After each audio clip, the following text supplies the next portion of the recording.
आपका मेरे YouTube channel भक्ति ज्ञान त्योहार में स्वागत है। आज मैं आपको कलयुग में भी भगवान देते हैं दर्शन नामक बहुत ही सुंदर कथा सुनाने जा रही हूँ। अगर आपको ये कथा पसंद आए तो कमेंट बॉक्स में जय श्री कृष्णा जरूर लिखिए।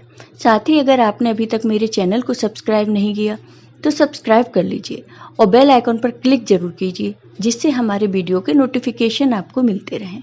अब सुनिए ये कथा। किसी गांव में एक ब्राह्मण रहते थे। वे ब्राह्मण पुरोहित का काम करते थे। एक दिन यजमान के यहाँ पूजा कराकर घर लौटते समय उन्होंने रास्ते में देखा एक मालिन सब्जी वाली एक ओर बैठी सब्जी बेच रही है। भीड़ लगी है, कोई सब्जी तुलवा रहा है तो कोई मोल कर रहा है। पंडित जी रोज उसी रास्ते जाते भी सब्जी वाली को भी वहीं देखते। एक दिन किसी जान पहचान के आदमी को सब्जी खरीदते देखकर वे भी वहीं खड़े हो गए। उन्होंने देखा सब्जी वाली के पास एक पत्थर है, उसी से वह 5 सेर वाले को 5 सेर और 1 सेर वाले को 1 सेर भाग तोड़ रही है। एक ही बाट सब तौलों में समान काम देता है। पंडित जी को बड़ा आश्चर्य हुआ। उन्होंने सब्जी वाली से पूछा, तुम इस एक ही पत्थर के बाट से कैसे सबको तौल देती हो? क्या सबका वजन ठीक उतरता है? पंडित जी के परिचित व्यक्ति ने कहा, हाँ पंडित जी, यह बड़े अचरज की बात है। हम लोगों ने कई बार इससे लिए हुए सब्जी को दूसरी जगह तौलकर आजमाया है, पूरा वजन सही सही निकलता है। पंडित जी ने कुछ रुककर सब्जी वाली से कहा, बेटी यह पत्थर मुझे दोगी? तब सब्जी वाली बोली, नहीं बाबा जी, तुम्हें नहीं दूंगी। मैंने बड़ी कठिनता से इसको पाया है। मेरे सेर बटखरे खो जाते तो घर जाने पर माँ और बड़े भाई मुझे मारते थे। 3 बरस पहले की बात है। मेरे बटखरे खो गए। मैं घर गई तो बड़े भाई ने मुझे मारा। मैं रोती रोती घाट पर आकर बैठ गई और मन ही मन भगवान को पुकारने लगी। इतने में ही मेरे पैर के पास यह पत्थर लगा।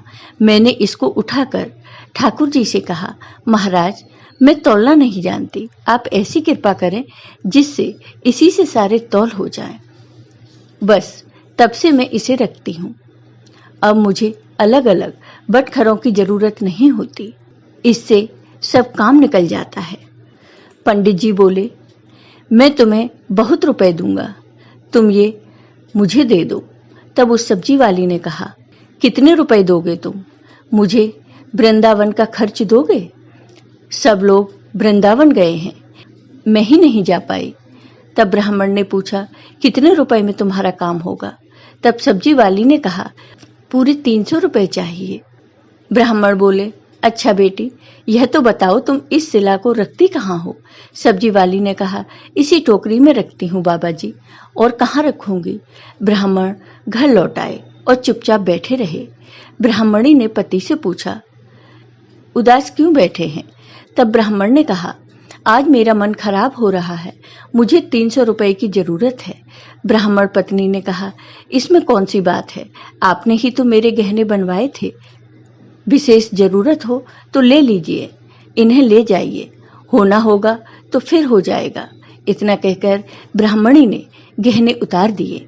ब्राह्मण ने गहने बेचकर रुपए इकट्ठे किए और दूसरे दिन सुबह सब्जी वाली के पास जाकर उसे रुपए गिन दिए और बदले में उस सिला को ले लिया। गंगा जी पर जाकर उसको अच्छी तरह धोया और फिर नहा धोकर वे घर लौट आए। इधर पीछे से एक छोटा सा बालक जाकर ब्राह्मणी से कह गया, पंडिताइन जी, तुम्हारे घर ठाकुर जी आ रहे हैं, घर को अच्छी तरह झाड़ बहार कर ठीक करो। सरल हृदय ब्राह्मणी ने घर साफ करके उसमें पूजा सामग्री सजा दी। ब्राह्मण ने आकर देखा तो उन्हें आश्चर्य हुआ। ब्राह्मणी से पूछने पर उन्होंने छोटे बालक के आकर कह जाने की बात सुनाई। यह सुनकर पंडित जी को और भी आश्चर्य हुआ। पंडित जी ने शिला को सिंहासन पर बिठाकर उनकी पूजा की, फिर उन्हें ऊपर आले में रख दिया। रात को सपने में भगवान ने कहा, तू मुझे जल्दी लौटा, नहीं तो तेरा भला नहीं होगा, सर्वनाश हो जाएगा। ब्राह्मण ने कहा, जो कुछ भी हो मैं तुमको लौटाऊंगा नहीं। ब्राह्मण घर में जो कुछ भी पत्र पुष्प मिलता उसी से पूजा करने लगे। 2-4 दिनों बाद स्वप्न में भगवान ने फिर कहा, मुझे फेंका, नहीं तो तेरा लड़का मर जाएगा। ब्राह्मण ने कहा, मर जाने दो, मैं तुम्हें नहीं फेंकूंगा। महीना पूरा बीतने भी नहीं पाया था कि ब्राह्मण का एकमात्र पुत्र मर गया।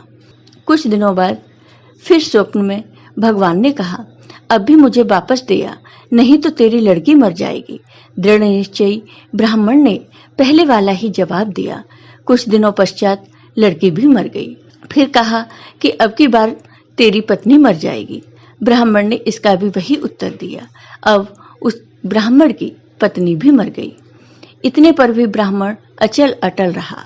लोगों ने समझा यह पागल हो गया है।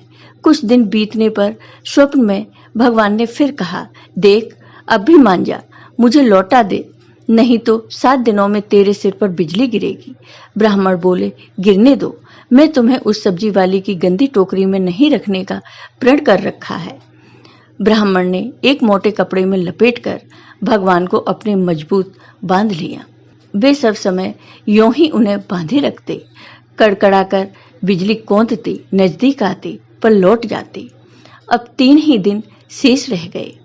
एक दिन ब्राह्मण गंगा जी के घाट पर संध्या पूजा कर रहे थे कि 2 सुंदर बालक उनके पास आकर जल में कूदे।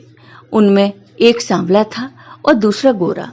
उनके शरीर पर कीचड़ लिपटा था। वे इस ढंग से जल में कूदे कि जल उछलकर ब्राह्मण के शरीर पर पड़ा। ब्राह्मण ने कहा, तुम लोग कौन हो भैया?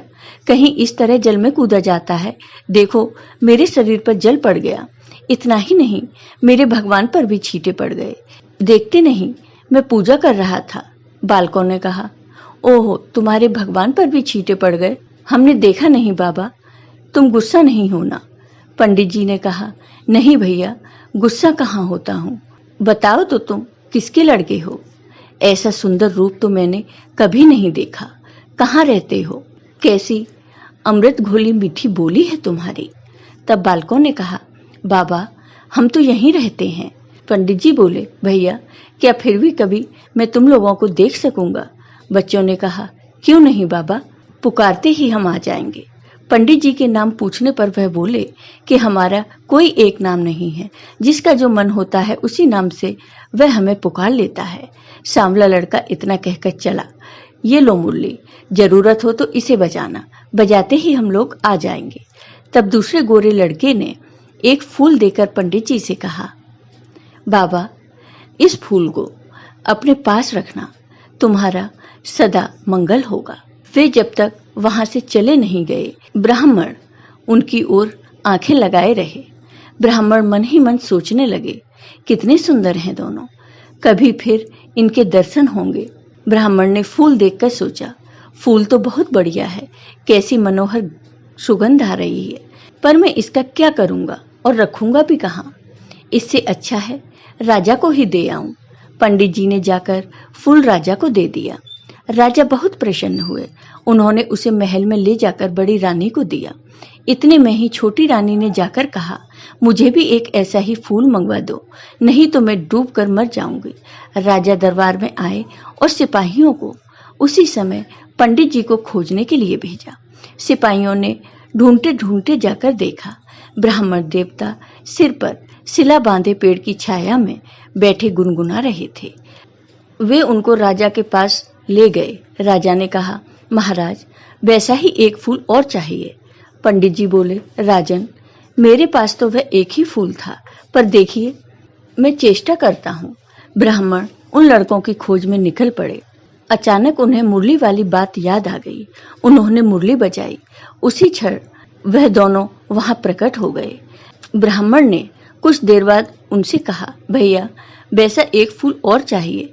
मैंने तुम्हारा दिया हुआ फूल राजा को दिया था, राजा ने वैसा ही एक फूल और मांगा है। गोरे बालक ने कहा, फूल तो हमारे पास नहीं है, परंतु हम तुम्हें एक ऐसी जगह ले जाएंगे जहां वैसे फूलों का बगीचा खिला है। तुम आंखें बंद करो। ब्राह्मण ने आंखें बंद कर ली। बच्चे उनका हाथ पकड़कर न मालूम किस रास्ते से बात ही बात में कहाँ ले गए। एक जगह पहुंचकर ब्राह्मण ने आंखें खोली तो ब्राह्मण देखकर मुग्ध हो गए। बड़ा सुंदर स्थान है। चारों ओर सुंदर सुंदर वृक्ष, लता आदि पुष्पों की मधुर गंध से सुशोभित है। बगीचे के बीच में एक बड़ा मनोहर महल है। ब्राह्मण ने देखा तो वे बालक गायब थे। वे साहस करके आगे बढ़े। महल के अंदर जाकर देखते हैं, सब ओर से सुसज्जित बड़ा सुरम्य स्थान है। महल में एक दिव्य रत्नों का सिंहासन है। सिंहासन खाली है। पंडित जी ने उस स्थान को मंदिर समझकर प्रणाम किया। उनके माथे पर बंधी हुई ठाकुर जी की शिला खुलकर नीचे गिर गई। ज्यों ही पंडित जी ने उसे उठाने के हाथ बढ़ाया कि शिला फटी और उसमें से भगवान लक्ष्मी और भगवान विष्णु प्रकट होकर शून्य सिंहासन पर विराजमान हो गए। भगवान नारायण ने मुस्कुराते हुए ब्राह्मण से कहा कि हमने तुमको कितने दुख दिए, परंतु तुम अटल रहे। दुख पाने पर भी तुमने हमें नहीं छोड़ा, पकड़े ही रहे। इसी से तुम्हें हम सशरीर यहाँ ले आए हैं। जो भक्त स्त्री, पुत्र, घर, गुरुजन, प्राण, धन, इहलोक और परलोक छोड़कर हमारी शरण में आ गए हैं, भला उन्हें हम कैसे छोड़ सकते हैं। इधर देखो, यह कड़ी है तुम्हारी सहधर्मिणी, तुम्हारी कन्या और तुम्हारा पुत्र, ये भी मुझे प्रणाम कर रहे हैं। तुम सबको मेरी प्राप्ति हो। तुम्हारी एक की दृढ़ता से सारा परिवार मुक्त हो गया। जय हो भगवान विष्णु की, जय हो माता लक्ष्मी की। आपको ये वीडियो पसंद आया हो तो कमेंट बॉक्स में कमेंट करके ज़रूर बताइए। साथ ही मेरे वीडियो को ज़्यादा से ज़्यादा शेयर करिए। धन्यवाद दोस्तों।